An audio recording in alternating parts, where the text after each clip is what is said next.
Hello, and a very good morning to you all. Thank you very much for tuning in. My name's Shamash, author of Mindfulness for Dummies, and I am very grateful to be here and to be sharing with you. Today is actually my 43rd year on the planet, 29th of August. And so I thought, what would be a nice thing for me to share with you today, or share anything? And I thought, let me try and share some deeper truths or insights that I found personally helpful. It may not be useful or helpful to you at all, but I'll put it out there, and maybe if it's interesting for one or two of you, that would be amazing. So these kind of insights that have come to me has obviously come from my own personal reflections. And one of the things I found that most people don't agree with it, actually. And I can understand that, because at first I didn't agree with it too. But I think when you want to learn something new or discover something new, it's really important to be able to listen without your filters. We're noticing this at the moment a lot. If you just turn on the news or you look at what's happening in different countries around the world, people are very much in factions. So they believe this or they believe that. And us as human beings, we seem to have these belief systems or filters, and then we just think that is absolutely true. And then if someone else argues a counter way, then we'd either say, yes, that's absolutely brilliant, I'm on your team, or that's just complete rubbish and I don't believe you, that's just nonsense. And if we listen with that kind of level of filters and judgments, then there can never be a discovery of truth. Actually, what is actually true, what's actually the reality, it can only come through listening without judgment. So that's my first thing I want to share before I share my three things, which is I invite you to listen without your filters of that's true or that's rubbish. And I would argue that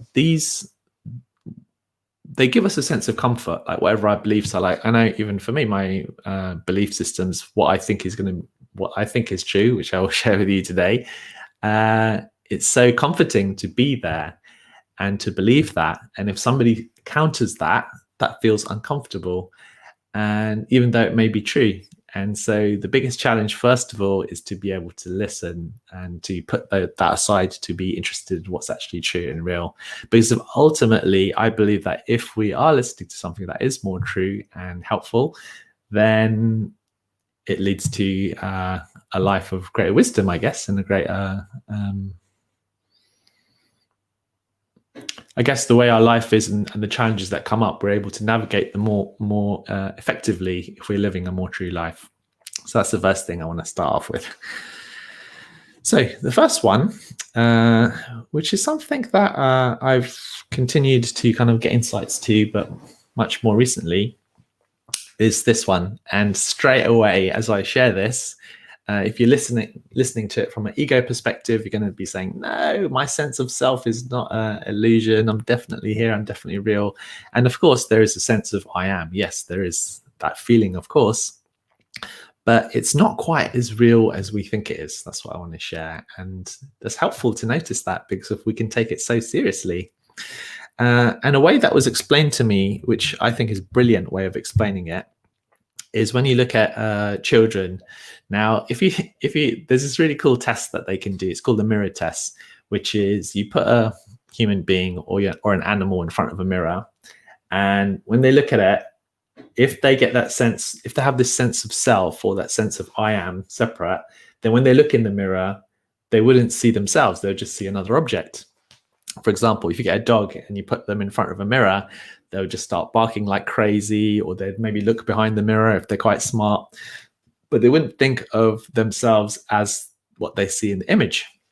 And the way they do this test, I think it's called like a red dot test or something, or they put a little red dot on the human being or the animal. And when they look in the mirror, if they believe that, that's me, then they would go like this and try and get that red dot off. And there's a few animals that have this sense of self, and human beings too, at a certain age. I think it's about 1.5.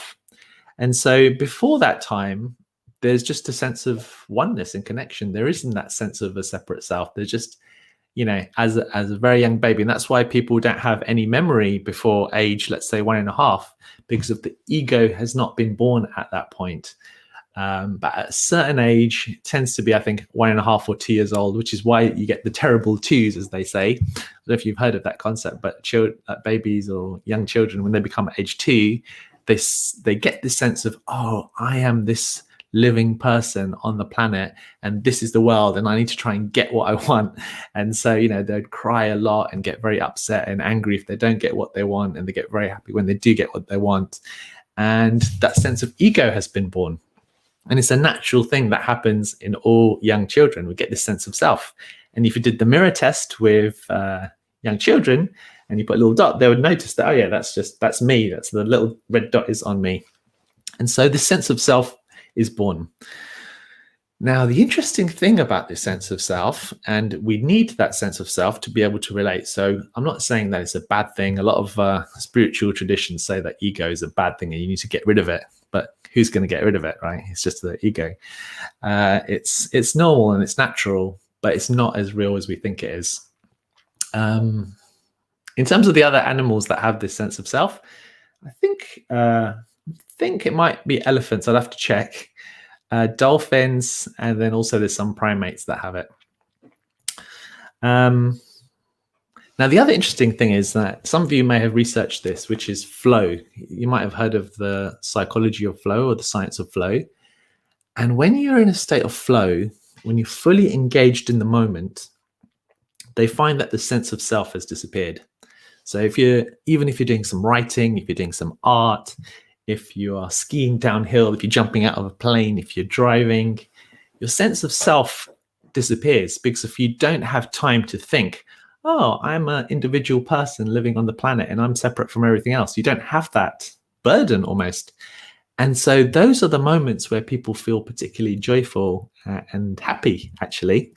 There's a very famous scientist called, hard to pronounce his name, Mihaly Csikszentmihalyi, and he wrote an amazing book called Flow. And it's a really amazing story about how he researched it and how he found out that people get into this state of oneness in a way. They connect with what they're doing to such an extent that time becomes either very quick or it becomes very slow, and they become very much in the moment and they lose their sense of self and they really enjoy it.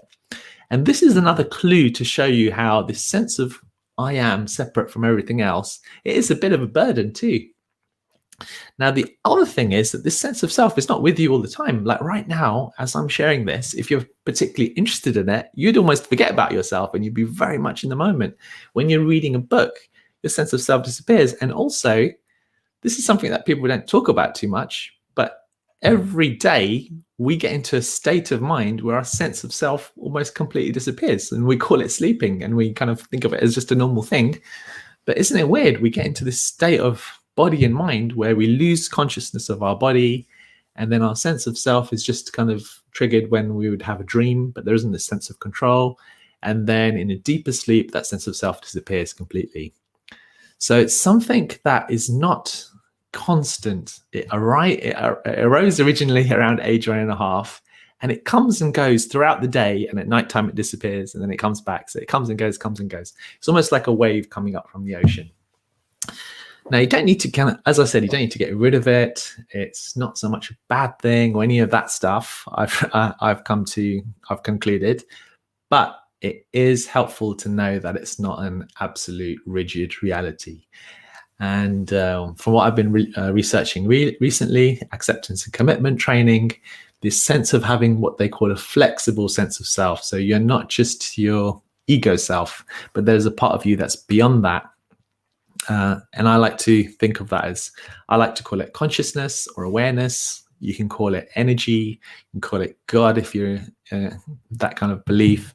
You can call it cosmic consciousness. You can call it whatever you want. These are all different words, but it's that sense of going beyond just being this ego self, this personal me.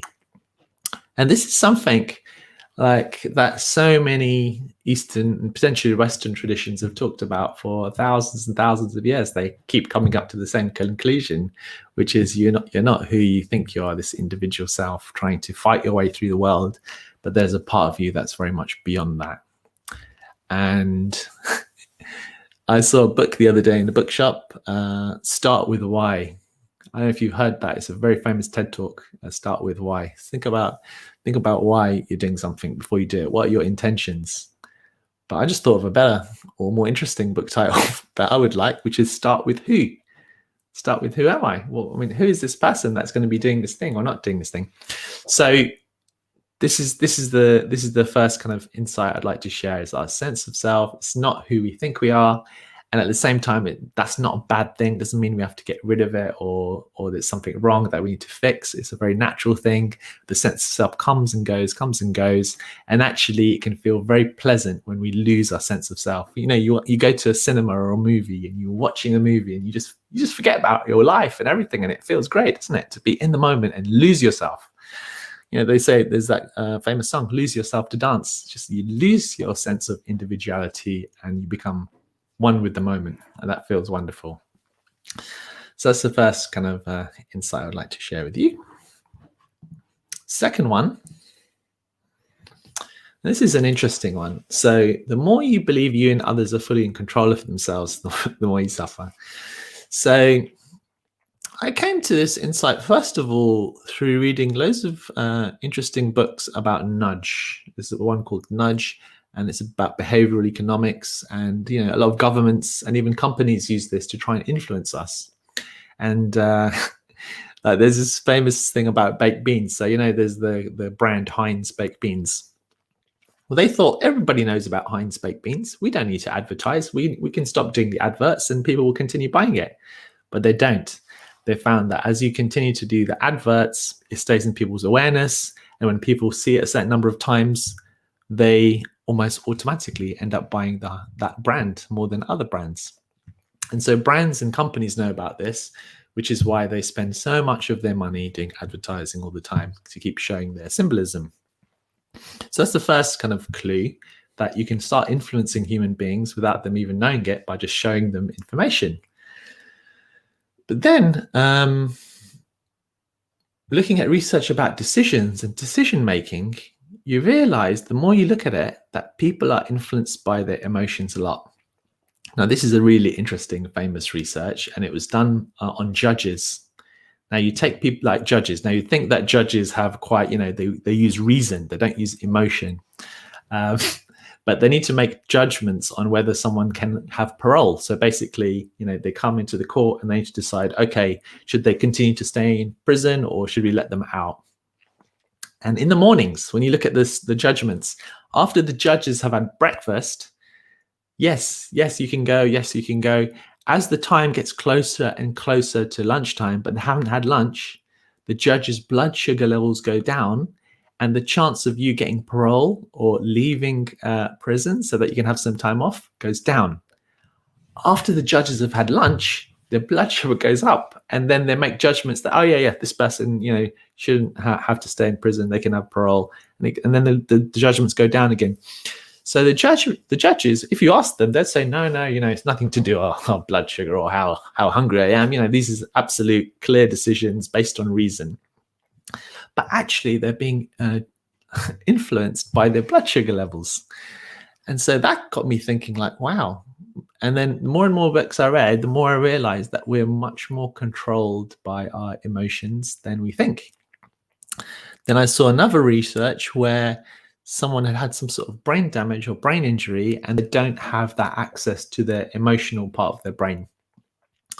And one of the things that they noticed is that they can't make decisions. So, you know, they'd be seeing their psychologist, and the psychologist would say, okay, you know, what time do you want to meet next week? And you'd say, you know, I think we should meet at 3:00, or could meet at 4:00, or actually 2:00 would be good because it's a bit after lunch. But maybe that's a little bit too early. Maybe we can meet at a different time. And they just couldn't make the decision. And so the conclusion was that we need to have emotions to be able to make decisions. And the more and more you look at the research, the more you realize that decisions are based on our emotions. And then we say that, oh yeah, that was a reasonable judgment. Another interesting one is in hypnosis. So I don't know if you've looked at, gone to these shows. I've never been to it, but you can see it on TV, and they say how you put someone under hypnosis, and then when they come out, you say, like, you know, when I snap my fingers, you're going to be compelled to open all the windows up. And so, they take them out of their hypnosis and they say, oh, what do you think about, you snap your fingers, and then the person would go up and they're like, oh my God, it's so hot in here. And then they would open the windows and they'd say, why did you open the windows? And they'd never say it's because you snapped your fingers and I've been hypnotized. They would say it was just feeling really hot in there, and so I needed to open the windows. And they find this time and time again. People make decisions and then argue for the reason why they made that decision as if it was a reasonable thing to do. And then what I discovered just a few months ago, which is really amazing, is by a neuroscientist called Benjamin Libet. And he wanted to prove that we are in control of our decisions. And so he did a brain research to show that we're in control of our decisions. And so what he did is, I think, I don't know the exact details off the top of my head, but I think he was looking at the brain and looking at the kind of the way the brain was sparking up, basically. And he was giving people two decisions. They had to do, had to either click the switch on the left or click the switch on the right. And what he noticed is that by looking at the brain pattern, that person had to say, okay, now I've made my decision and I'm going to click the button on the left, or yes, I've made my decision, now I'm going to click the button on the right. But what he noticed is that there were patterns in the brain that were making the decision before the person was saying they made the decision. Okay, so for example, and actually they've found that to be much longer. Sometimes it could be up to 8 or 10 seconds. So let's say if it was 8 or 10 seconds. So in my brain, there would be this decision about, I'm going to press the button on the left, and that would be coming up and up and up into my conscious awareness. And then when it gets into my conscious awareness, I'd say, yes, I'm going to press the left button, and then boom, I would press that left button. And then I'd say, yes, I made that decision. But actually, have I been fully in control? Did I make that decision? So this was just another kind of experiment, and there's been further research as well, arguing that, these decisions that we make that come into our conscious awareness, actually they're arising from our unconscious. And they're rising up just like those judges, and then it rises into our consciousness. Then we think, okay, I'm going to go for the left button, or I'm going to go for the right button, or I'm going to get married to this person, or I'm extending it to potentially being possible for all decisions. One of the arguments is that the experiments are too simple, and for complex decision, it's not true. But my gut feeling, there you go, is that may not be the case. But the thing is, if you believe that everyone is fully in control of themselves and the decisions that you make, and even for yourself, that means that, yes, you can praise yourself for all the success you did, but you also end up having to blame yourself for all the mistakes you made in the past. And what I'm saying is that, in fact, our genetics and our environment and all the other circumstances, and whether you had breakfast or lunch, all these factors came into play in all the decisions and actions you've taken in the past. So you're not so much for blame for all the mistakes you made and all the successes you had too. Again, it's not because of you. Now, I would argue that your ego would be saying, no, that's not true. When I managed to get that Swiss certificate for swimming, I had to work really hard. I put all the effort in. I was the one who did it. But what I'm saying is that perhaps that's not quite as true. And although it feels uncomfortable at the beginning to believe that all those successes that we had in the past was me, and it doesn't feel so good to take the blame for all the mistakes that you made in the past, actually, there's a huge freedom there. Because if it means that you don't have to blame yourself, there's circumstances that cause much of that. And then same for what's going to happen in the future as well. So it's a bit more of taking a step back, a bit more of a passive approach, and seeing that actually it's circumstances and situations that cause these things rather than you doing it or someone else doing it. And in a way that links to my kind of third insight, which I'm not sure if they're separate or not, which I found very, very helpful, is that everyone is always doing the best they can with their level of wisdom and motivation. So if you know someone, if someone says something really rude to you or did something horrible to you,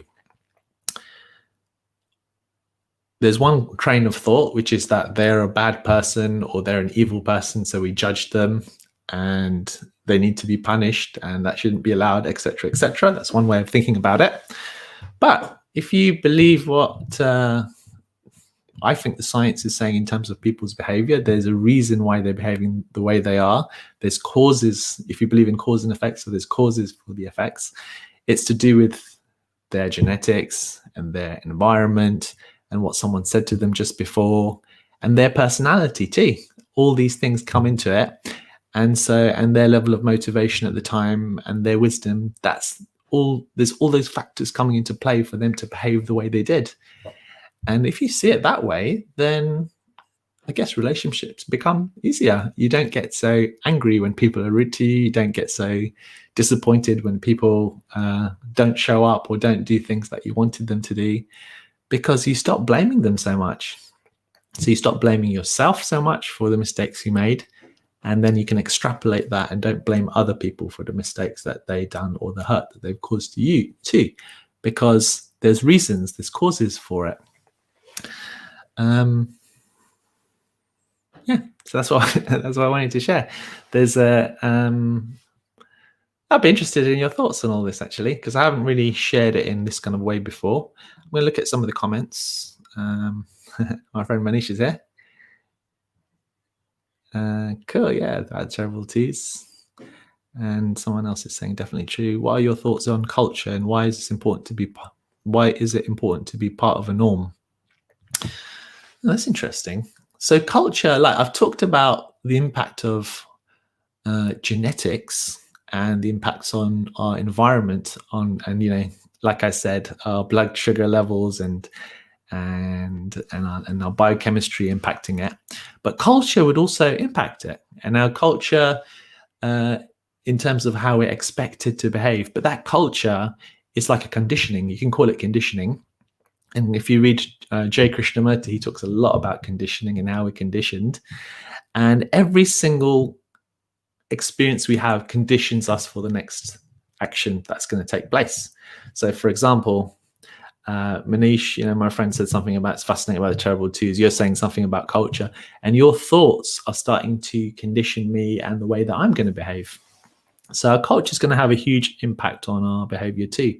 And it's interesting, if you look at cultures of the West and the East, you look at Western culture, we tend to have much more of an individualist culture.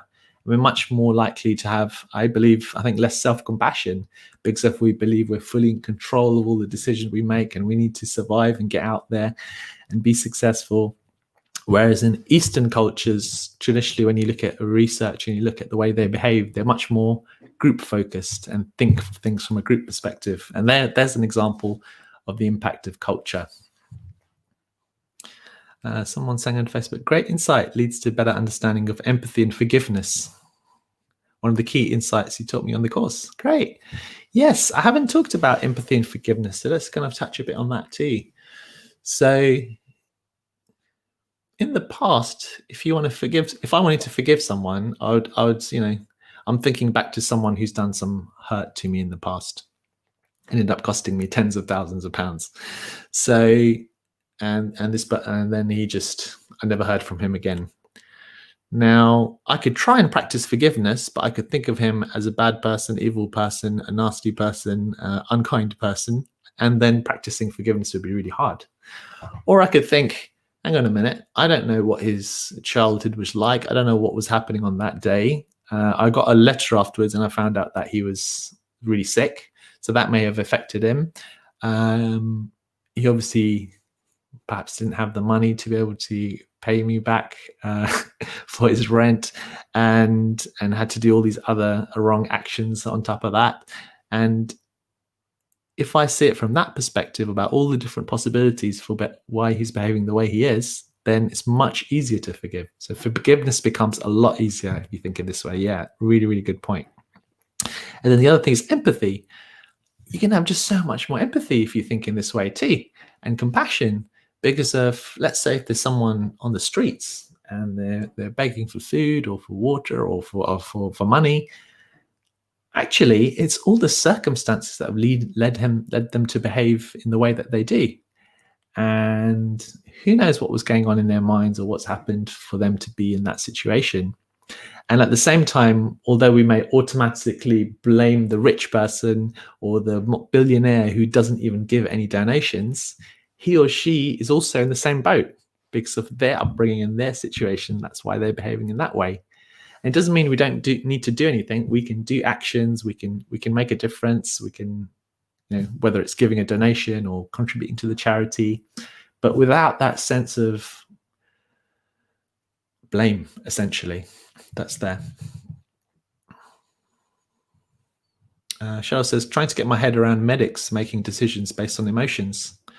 Well, there's a really good book I could recommend to you. It's called The Checklist Manifesto, Cheryl. And they compared the mistakes that are made in the world of healthcare and medicine to the mistakes that are made in flights and airlines. Really good book. And what they found is that hospitals and the medical profession, unfortunately, there is a big culture of hiding mistakes, and it's evolved over time. And what they found when they looked, randomly at different hospitals and stuff, is that if there was a situation and someone got hurt or harmed, quite a lot of hospitals, according to this book, would kind of cover it up in some way and try and blame this or blame that. And they wouldn't look at, they wouldn't encourage being open and try and fix the problem. Whereas in the airline industry and also the building industry, there's very, very few mistakes, and it's because they don't rely on human judgment so much. They use checklists. I know this is a weird conclusion, but they found that if you have a very clearly and very well written checklist and you train the human beings to always go through the checklist when there's a challenging situation that's arising, then it's much more reliable. And when they wanted to bring the checklists into surgeries and for surgeons, there was such a big backlash because of there's a lot of ego involved in being a surgeon, I think. And, they're very much respected. And there's so many situations when the nurse is saying that, is that a good idea? You're supposed to be cutting the left leg. You're supposed to be cutting the right leg, aren't you? And, the surgeons would be saying that, who are you to tell me what I should or should not be doing? And there's so many mistakes that have been made. So I really recommend that book, The Checklist Manifesto. I think it's written by a doctor. I don't know if Manish is still here, but he's an expert on health and he may have read it. So there's some insights that I wanted to share. And Tosh says forgiveness is such a healing power. Yes, I agree. It's letting go. It's a practice of letting go, isn't it? And that letting go comes through understanding. And the understanding comes, and this links, just maybe the final thought is, this links to self-forgiveness massively. If you've made a mistake in the past, and if you've got a culture in your body and mind of blame, like it was your fault and you could have made a better decision but you didn't, then it's going to be very hard to forgive yourself. But if you believe that actually I'm not so much in control of my responses, like, maybe it was a difficult day, or I was going through a difficult time, or it just happens to be my personality is like that, and that's not my fault either. So then you don't blame yourself, and so then self-forgiveness becomes much easier, and out of that self-forgiveness, it's easier to forgive others too. And it's the same with self-compassion. The self-compassion becomes much easier in the same way as the self-forgiveness, and it's easier to practice compassion for others too. So yeah, that's the 3 insights that I wanted to share. Thank you very much for kind of joining in and sharing your comments. Have a wonderful day, and I look forward to sharing more insights tomorrow. Oh yeah, just if any of you want to join our club that we're starting, it starts on the 1st of September in a few days time, and you get if you do join for the month of September, you get a free book and you get a free journal that we post to you as well. So it works out to be pretty cheap in the end. So if you're interested in that, go to dailymindfulnessclub.com. Dailymindfulnessclub.com. Great. Thanks a lot. Bye for now.